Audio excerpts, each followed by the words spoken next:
삼위일체가 뭐예요? 기독교에서 삼위일체라는 것은 대단히 중요합니다. 그런데 성경에는 삼위일체라는 말이 나오지는 않는다는 거죠. 성경에는 삼위일체라는 말이 나오지 않지만 기독교에서 삼위일체가 왜 그렇게 중요한가?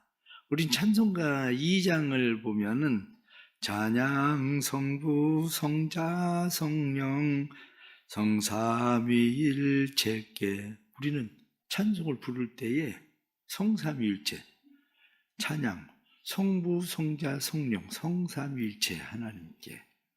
그리고 우리는 찬송 불러요. 3장에 나오는 찬양도 4장에 나오는 찬양도 다 성부, 성자, 성와 성령, 이렇게 우리는 이 영광송에 대해서 영광송을 부를 때에 주로 성부, 성자, 성령. 오늘 9장 제가 찬송을 부른 이유도 오늘 찬송을 보십시오. 성부, 성자, 성령, 성삼위 하나님. 이 성삼위 하나님이 어떤 일들을 하시는가에 대해서 찬송을 부르면, 그냥 찬송은 원래 그냥 부르는 게 아니라 교리를 설명해요.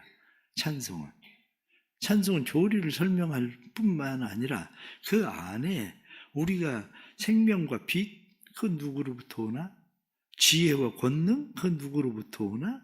이러한 것들이 다 찬송가를 통해서 성부, 성자, 성령 하나님은 우리에게 어떤 하나님인가 라고 설명하는 것이 이 9장에 나와 있는 찬송이에요. 그래서 예배를 드릴 때 성부, 성자, 성령 하나님 우리의 예배를 받아주십시오. 이렇게 지금 찬송을 부르는 거라고요. 이런 찬송이. 기독교에서 이 삼위일체라는 게 왜 그렇게 필요할까? 이렇게 이야기하면, 먼저 말씀을 드리면 삼위일체를 모르면 구원받을 수 없나? 그건 아니에요. 삼위일체를 모른다고 해서 구원 못 받는 건 아니죠. 그런데 그러면 삼위일체는 왜 필요한가? 삼위일체를 모르면 구원을 받지 못하는 건 아닌데 삼위일체를 모르면 이단에 빠지게 돼요. 바로 그거예요. 그걸 몰라서 구원을 받지 못하는 건 아닌데, 중요한 것은 그것을 모르면 이단에 빠지기가 너무 쉽다는 거죠. 신앙생활의 대부분은 삼위일체 하나님에 대해서 별 몰라도 지장이 없다 이렇게 생각할 수 있지만 그렇지는 않습니다. 지장이 없는 게 아니라 삼위일체 하나님을 모르면 풍성한 삶을 누리질 못해요. 은혜의 풍성함, 하나님이 우리에게 베풀어 주시는 그 은혜의 풍성함을 누리려면 성숙한 신앙, 그리고 풍성한 신앙을 알아야 되는데, 이 성숙한 신앙과 풍성한 신앙은 어디로부터 오나? 우리가 이렇게 이야기하면 성삼위일체 하나님을 잘 알면 알수록 성숙해져요. 성삼위일체 하나님을 잘 알면 알수록 우리의 신앙이 풍성해져요. 그렇게 신앙생활이 성숙하고 풍성하면 그냥 이단의 꼬임에 쉽게 넘어가지 않아요. 그 일들에 대해서. 이 삼위일체가 등장할 수밖에 없었던 이유에 대해서는 초대교회를 생각해 보시면 압니다. 초대교회 이스라엘 백성들이 생각했었던 것은 하나님에 대해서 어떤 생각이냐? 유일하신 하나님. 이거거든요. 유일신 하나님. 근데 유일신 하나님을 섬기고 있었던 그들이 어느 날 예수 그리스도가 주시다 이렇게 된 거죠. 어느 날 예수 그리스도가 우리의 하나님이시다 이렇게 된 거예요. 이게 왜 그렇게 심각한 문제입니까? 사람이 신이 돼버렸잖아요. 사람이 신이 됐다는 이야기는 유대인들로서는 도저히 받아들일 수 있는 일이 아닙니다. 우리가 에스더서에 나오는 말씀을 보면 모르드게라는 사람이 하만에게 절하지 않아요. 그러니까 하만이 얼마나 화가 났는지 이 유대인 놈들 이거 싹 다 죽여야 되겠다. 그냥 그 아래 수산성에 있는 사람들만 아니라 페르시아 안에 있는 모든 유대인은 씨를 말려야 되겠다. 이렇게 생각할 정도로 분노한다고요. 그 왜 절을, 절 좀 하면 어떤데 왜 절을 안 하는 거야 도대체? 이렇게 생각할 수 있지만 유대인들 중에서 극단적인 사람들은 우리는 하나님 외에는 누구에게도 무릎 꿇지 않겠다. 그거예요. 심지어는. 누구에게도 절하지 않겠다. 그러니까 하만에게 절하지 않아요. 이 정도인데 예수를 신이라고 생각하고 예수를 섬길 때에 그건 어떤 문제를 야기합니까? 유대인들이 보는 관점에서는 그게 우상이에요. 그렇잖아요? 예수님이 신이 아닌데 예수를 신이라고 이야기하니까 이게 우상이거든요. 예수를 신이라고 말하는 순간에 신성 모독이에요. 예수님께서 오셔서 하실 때 아버지와 내가 하나다 이렇게 이야기하니까 이거 무슨 신성 모독이냐. 그래서 예수를 죽이겠다고 달려든 거 아닙니까? 그래서 예수를 죽이겠다고 이스라엘 유대인들이 달려들어서 예수를 십자가에 못 박혀 죽인 거거든요. 그 이유 중에 핵심이 뭐냐? 바로 이 신성 모독이라는 거거든요. 자기를 하나님과 동등하다고 이야기하는. 그런데 기독교가 딱 생겼을 때에 기독교인들은 예수 그리스도를 누구라고 고백합니까? 주라고 고백하지 않아요. 예수 그리스도를 신이라고 받아들여 버리잖아요.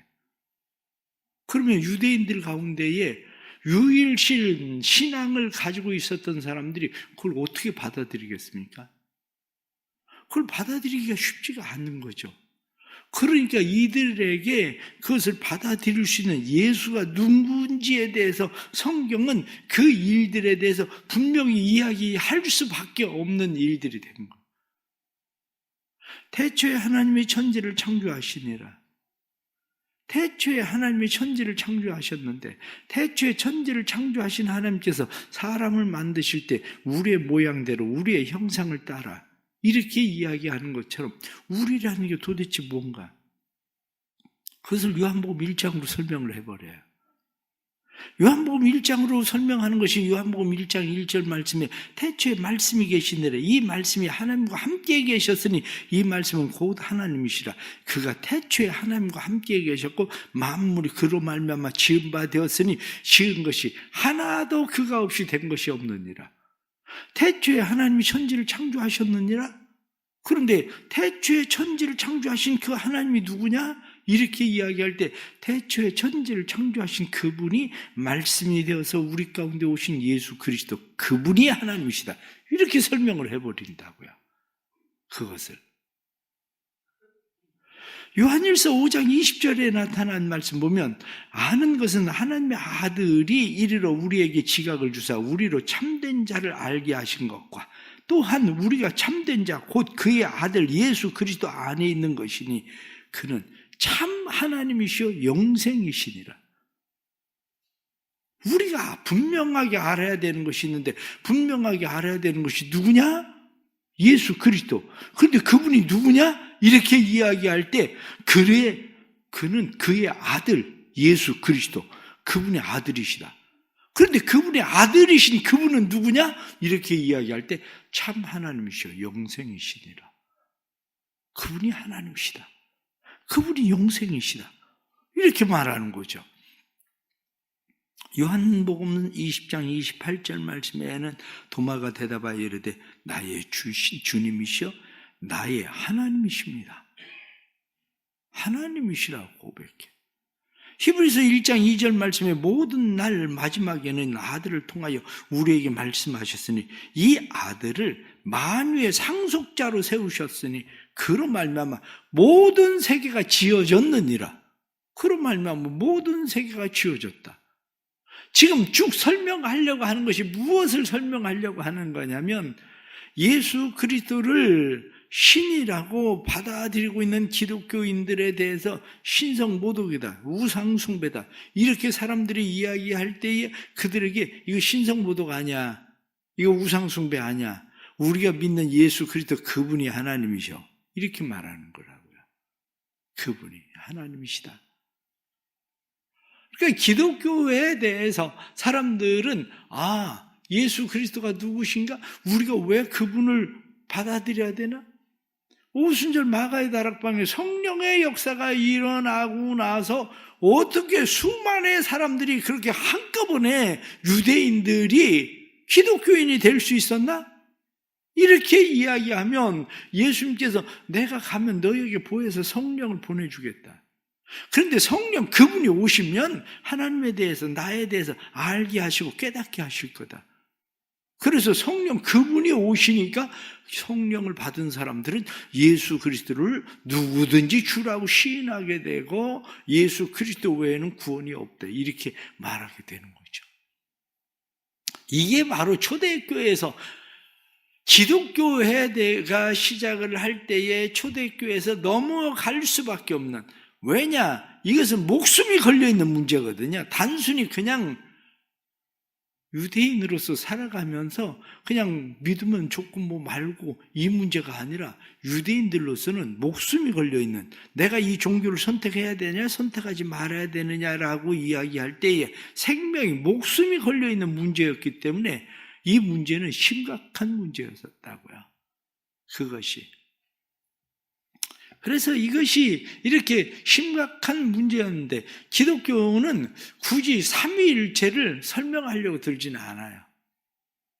삼위일체를 설명하려고 들지는 않아요. 성경에 나와 있는 그분이 누구냐, 이것을 그냥 성경을 통해서 그들은 읽고, 아, 그분은 하나님이시다, 성령님도 그냥 하나님이시다, 이것을 그냥 받아들여요.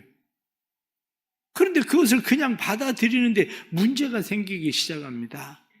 그 문제가 생기는데 그 문제는 뭐냐면 예수 그리스도가 누구냐라고 하는 문제에 대해서 또 다른 계속적인 문제가 야기되기 시작하는데, 그 중에 하나가 뭐냐면 예수 그리스도는 신성이 없다, 이렇게 얘기하는 문제가 생기는 거죠. 또 다른 하나는 예수 그리스도는 인성이 없다. 다시 말하면 예수 그리스도는 인성이 없다라고 이야기하는 것은 단지 하나님께서 예수라는 사람을 선택하셔서, 세례를 받을 때 선택하셔서 예수님이 십자가에 못 박혀 죽으실 때에 하나님의 영을 부었다가 그 영은 떠나가 버리고 육체적인 예수만 죽은 것이다. 그래서 그분은 원래 육체는 없다, 이렇게 보는 거거든. 그러니까 이런 이단들이 계속 치열하게 기독교에 대해서 도전들을 하기 시작하게 되는 거죠. 교회 안에 기독교죠. 그래서 예수 그리스도의 신성에 대해서 부인하는 일들과 예수 그리스도의 인성에 대해서 부인하는 일들이 일어나기 시작을 하니까 거기에 대해서 기독교는 변증을 하기 시작을 하는 거예요. 그 변증을 하기 시작하는 것이 뭐냐면 그것이 바로 예수 그리스도의 신성과 예수 그리스도의 인성을 말해야 되는 거거든요. 그래서 요한일서 2장 22절 말씀을 보면 거짓말하는 자가 누구냐? 예수께서 그리스도이심을 부인하는 자가 아니냐? 아버지와 아들을 부인하는 그가 적그리스도니라. 요한일서 4장 3절 말씀에 예수를 시인하지 아니하는 영마다 하나님께 속한 것이 아니니 이것이 곧 적그리스도의 영이니라. 오리라 한 말을 너희가 들었거니와 벌써 세상에 왔느니라. 요한일서 2장, 요한 2서 1장 7절 말씀에 미혹하는 자가 세상에 많이 왔나니 이는 예수 그리스도께서 육체로 오심을 부인하는 자라. 이런 자가 미혹하는 자니 곧 적그리스도니라. 그러니까 적그리스도가 누구냐? 이렇게 이야기할 때 예수 그리스도의 신성을 부인하고 예수 그리스도의 인성을 부인하는 자가 그게 바로 적그리스도다, 이렇게 얘기하는 거죠. 적그리스도다. 그래서 예수 그리스도의 신성과 예수 그리스도의 인성을 부인하는 이러한 일들에 대해서 기독교 안에서는 치열하게 이제 논쟁이 벌어지기 시작합니다. 기독교의 삼위일체라고 하는 것은 사실 이 터툴리안이라고 하는 사람이 기독교의 삼위일체를 설명하려고 설명을 해요. 그런데 기독교의 삼위일체를 터툴리안이 처음에 설명을 할 때에 기독교의 삼위일체에 대해서 트리니티, 그래서 가면이란 얘기거든요.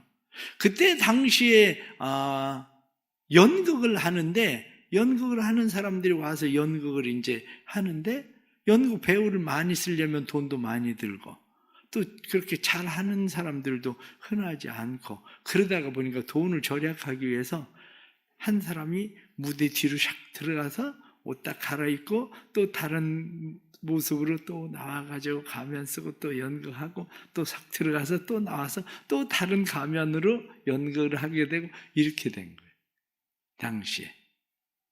그러니까 하나님을 설명하려고 설명을 하는 것이 하나님은 한 분이신데 하나님이 예수로 나타나고 하나님이 성령으로 나타났다 이렇게 설명을 해버린 거예요.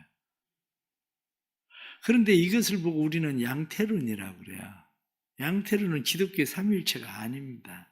기본적으로 처음에는 사람들이 그것을 그냥 받아들이는 것처럼 받아들였지만 양태론은 삼위일체가 기독교적 삼위일체가 아닙니다. 그러니까 양태론적 삼위일체로 기독교를 설명하려고 하는 사람은 태양이 있고 빛이 있고 열이 있고 이렇게 태양은 하나인데 거기에 빛이 있고 열도 있고 이렇게 설명하려고 하지만 이게 양태론이라는 거예요. 이게 나무가 있는데 나무에 뿌리가 있고 줄기가 있고 열매가 있고 그래서 뿌리는 성부고 줄기는 성자고 열매는 성령이고 이게 다 양태론이에요. 이건 기독교적 삼위일체가 아니에요. 뭐 내가 여기서는 목사고 집에 가면 아버지고 그리고 아내한테 남편이고 이렇게 나타난 이런 거 아니거든요. 그럼 기독교의 삼위일체론이라는 것이 뭐냐 이렇게 이야기할 때에 기독교의 삼위일체론이 언제 이게 비로소 기본적으로 확정이 되느냐면 니케아 종교회의라고 그래요. 니케아 종교회의는 325년에 니케아에서 있었던 318명의 감독이 모여가지고 회의를 하고 결정을 해요. 그게 아타나시우스하고 아리우스라고 하는 사람하고 두 사람이 서로 치열한 문제가 생겨요. 신성이 있다, 없다. 이 문제에 대해서. 그런데 이 니케아 종교회의에서 결정을 하는 것이 뭐냐면 예수 그리스도는 신성과 인성을 가지신 분이다. 그분은 하나님이시다. 기본적으로 그렇게 결정을 하게 되는 거죠. 그것이 다시 뒤로 넘어와서 쭉 시간이 지나가면서 이 논쟁의 문제가 계속되니까 381년에 콘스탄티노플, 지금 터키죠? 이 콘스탄티노플에서 회의를 해요. 왜냐? 그때 당시 로마 기독교를 국교화 시켰는데 기독교 안에서 이런 논쟁의 문제 때문에 서로 이 갈등이 치열해지니까 이거 안 되겠다. 그래서 황제가 이게 하나로 분명하게 해라. 하나로 분명하게 해라. 그래가지고 하나로 분명하게 하는 것이 콘스탄티노플 회의에서 그 일에 대해서 다시 그것을 확정하게 되는 거죠. 그리고 431년에 에베소 회의에서 확정하고 그리고 그 뒤 또 다시 451년에 칼케톤의 회의에서 확정이 되고 이렇게 한 150년에 걸쳐서 계속 이 회의를 이단이 반대하고 또 반대하고 그 반대할 때마다 기독교는 변증적으로 그것을 확정시키는 거예요. 우리는 예수 그리스도는 신성과 인성을 가지신 분이다. 뿐만 아니라 우리는 성령에 대해서 성령 그분은 하나님이시다. 이렇게. 그러면 성령님은 왜 성령을 하나님이라고 이야기하느냐? 성령을 하나님이라고 말할 수밖에 없는 그러한 이유에 대해서 성경은 예수님이 잉태하실 때 어떻게 잉태하십니까? 성령으로 잉태하사 이렇게 돼 있잖아요. 예수님은 성령으로 잉태하셨다는 이야기는 예수님이 성령께서 잉태시킨 거. 그럼 예수님 성령으로 잉태되었는데 그럼 성령이 예수냐? 이렇게 이야기할 때 그것도 아니잖아요. 성령이 예수냐? 왜 성령이 잉태되어서 예수가 됐으면 그분이 그냥 성령인 거지. 그게? 그런데 형태로는 분명히 왜? 그 다음에 예수님께서 공생애를 시작할 때에 광야로 시험을 받으러 갈 때 누가 이끌고 갑니까? 성령께서 이끄셔서 그를 광야의 시험을 받으러 가요. 그러면 성령께서 이끄셨다? 성령으로 잉태되었다? 그러면 성령님이 예수님보다 조금 위인 것 같지 않아요? 왜? 아니 성령으로 잉태 안 되면 예수님이 잉태도 안 되고 성령이 이끄셔서 이렇게 되는 거거든요. 요한복음 3장 24절 말씀에 이는 하나님이 성령을 한량없이 주심이니라. 그럼 성령을 주시는 분은 누구냐? 이렇게 이야기할 때 성령을 주시는 분은 하나님이 성령을 한량없이 주셨다. 이렇게. 요한복음 14장 26절 말씀에는 보혜사에 대해서 이야기할 때 아버지께서 아버지의 이름으로 보내실 성령, 이렇게 보혜사, 아버지의 이름으로 보내실 성령. 그런데 예수님은 뭐라고 이야기하십니까? 예수님께서 내가 떠나가면 몇 날이 못 되어서 너희가 성령을 받게 될 것이다. 부활하신 예수님께서 오셔서 뭐라고 말씀합니까? 성령을 받으라. 이렇게 말씀하시거든요. 사람들이 이제 어려워지기 시작한 게 예수 그리스도의 신성과 인성의 문제에 대해서만은 그래도 조금 이해가 그래, 그래, 그분은 신이시고 그분은 참 인간이시다, 그분은 하나님이시다, 이렇게 되는데, 그럼 거기에 성령까지 끼어든다는 게 뭘까? 이게 이제 어려워지기 시작한 거죠. 이런 일에 대해서. 그러나 성경은 우리에게 분명하게 말씀하는 것이 아버지와 아들과 성령은 하나다. 그거예요. 사람들이 많이 힘들어하고 어려워하는 것들 중에 우리가 아버지와 아들과 성령이 하나다라고 이야기할 때에 이 일에 대해서 기본적인 신학자들이 공통적으로 하는 이야기가 있습니다. 그게 뭐냐면 우리의 이해로 받아들여야 될 문제가 아니라 성경의 말씀대로 그냥 받아들이는 것뿐이다, 이렇게 얘기하는 거예요. 성경의 말씀대로 우리가 받아들이는 것뿐이다. 예수님은 본체가 하나님과 동등하시되, 동등하신 분.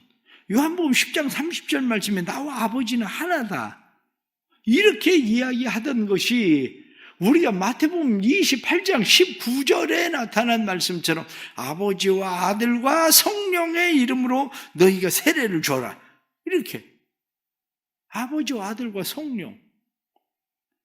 고린도후서 13장 13절에 나타난 말씀처럼 우리 주 예수 그리스도의 은혜와 하나님의 사랑과 성령의 교통하심이 너희 무리와 항상 있을지어다, 이렇게 아버지와 아들과 성령에 대해서 그분이 하나됨에 대한 이야기를 우리는 축도를 할 때도 세례를 할 때도 사용한다고요. 너무 어려워할 거 없어요. 너무 어려워할 거 없고, 우리가 진짜 해야 되는 일은 오늘 성경 본문에 나타난 말씀을 보십시오. 성경 본문에 찬송하리로다. 우리가 찬송할 분이 누구냐, 찬송 받으실 분이 누구냐, 이렇게 이야기할 때 그분은 예수 그리스도를 아들로 삼으신 그분, 창조하시기 전부터 그리스도 안에서 그리스도와 함께 계셨던 그분, 그 아버지, 이분에 대해서 이야기할 때 그분이 기쁘신 뜻을 따라서 예수 그리스도를 우리에게 보내주셨고 우리를 자녀 삼아 주셨는데, 자 6절 말씀 다 같이 보겠습니다. 이는 그가 사랑하는 자 안에서 우리에게 거저 주시는 바 그의 은혜의 영광을 찬송하게 하려는 것이라. 하나님이 우리에게 베풀어 주신 그 은혜의 영광을 찬송하게 하려는 것. 우리가 해야 되는 일은 삼위일체에 대해서 그분은 하나님이시다, 찬송과 영광을 그분에게 돌리는 일, 이게 우리가 해야 되는 일이라는 거예요. 그 뒤에 나타난 말씀을 보면 예수 그리스도는 누구냐? 예수 그리스도는 그의 피로 말미암아 우리를 속량 곧 죄사함을 얻게 하신 그러한 분이시다. 그런데 그분이 하늘에 있는 것이나 땅에 있는 모든 것을 다 그분 안에서 통일하게 하신 그런 분이시고 우리를 하늘의 기업을 주시는 분이신데, 그 이분에 대해서 12절 말씀, 자 다 같이 12절 보겠습니다. 이는 우리가 그리스도 안에서 전부터 바라던 그의 영광의 찬송이 되게 하려 하십니다. 하나님의 영광과 찬송이 되게 하려는 것, 그래서 그분은 우리를 속량 곧 죄를 사하셨다, 그거예요. 그 다음에 나오는 것이 바로 성령님이에요. 성령님은 누구냐? 그렇게 이야기할 때 우리로 하여금 복음을 듣고 그 복음으로 말미암아 그 복음을 믿어서 구원받게 하시는 분이 누구냐? 성령님이시다. 그 성령님이 우리를 딱 인쳐서 너는 하나님의 자녀야 라고 딱 우리를 인치시고 우리가 영원한 하나님의 나라에 들어갈 수 있는 보증, 우리에게 보증이 되어 주셔서 하나님의 나라에 대한 믿음과 확신을 가지고 우리가 죄사함 받았다는 사실을 인정하고 이 땅에서 살게 하시는 분이 누구냐? 그분이 성령님이시라는 거예요. 그래서 14절 말씀 다시 다 같이 보겠습니다. 시작. 이는 우리 기업의 보증이 되사 그 얻은 것을 속량하시고 그의 영광을 찬송하게 하려 하심이라. 여기는 영광을 찬송하게 하려는 것. 그렇습니다. 찬송과 영광을 받으시기 합당하신 하나님의 영광을 찬송하는 것, 그게 우리가 마땅히 살아가야 될 삶이라는 거예요. 삼위일체를 풍성하게 누리는 게 뭐냐? 하나님의 영광과 찬송을 찬송하며 살아가는 삶이 삼위일체를 풍성하게 누리는 삶이고, 그것이 성숙한 그리스도인의 삶의 자세인 거죠. 삼위일체를 우리가 만일 그냥 다 이해한다면 우리가 하나님을 어떻게 이해를 하겠습니까? 아무리 원숭이 보고 나를 이해를 하라고 한들 원숭이가 나를 어떻게 이해를 하겠습니까? 이해할 수가 없지. 마찬가지로 우리가 하나님을 이해한다면 하나님을 왜 믿습니까? 무엇 때문에 내가 이해할 수 있는 하나님을 왜 믿습니까? 하나님은 우리가 그렇게 이해할 수 있는 분이 아니라 우리는 하나님의 영광과 찬송을 돼야 될 사람들, 하나님의 영광과 찬송을 위해서 살아야 할 사람들.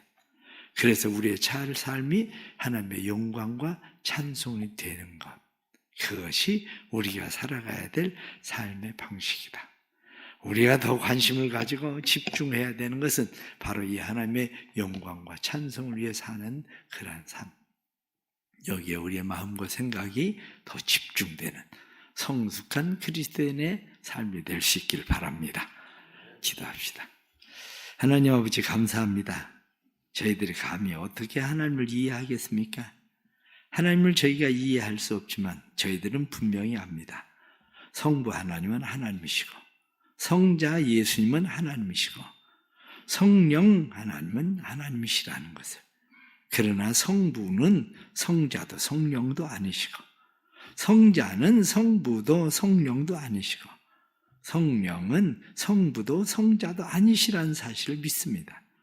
그러나 그분들은 다 본체가 하나이신 하나님이시라는 것을 믿습니다. 우리는 하나님의 영광과 찬송이 되기 위해서 사는 사람들입니다. 하나님의 영광과 찬송이 되도록 우리를 이끌어 주옵소서. 우리의 삶이 오직 하나님의 영광을 위하여 하나님을 찬송하며 살아갈 수 있는 복된 삶 되게 해 주옵소서.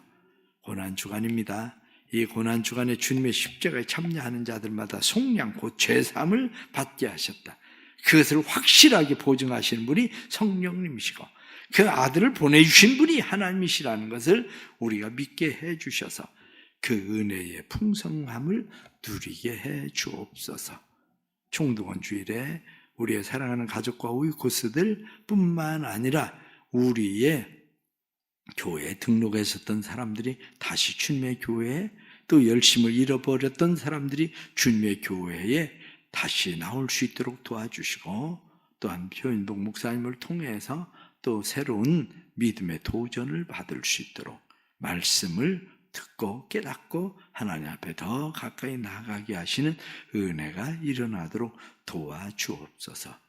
이 한 주간에 또 일어나는 모든 일들 속에 하나님 함께 해주시고, 또한 성금요일 예배를 통해서 예수 그리스도의 십자가를 다시 경험하는 예배가 우리 가운데 일어나도록 성령님 도와주옵소서.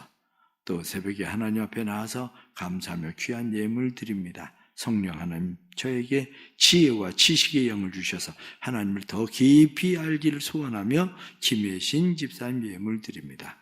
월사 감사한금으로 안영수 권사님 예물 드리고, 4월 한 달도 주님과 함께 하기를 원하며 고명성 장님, 하미수 권사님 예물 드립니다.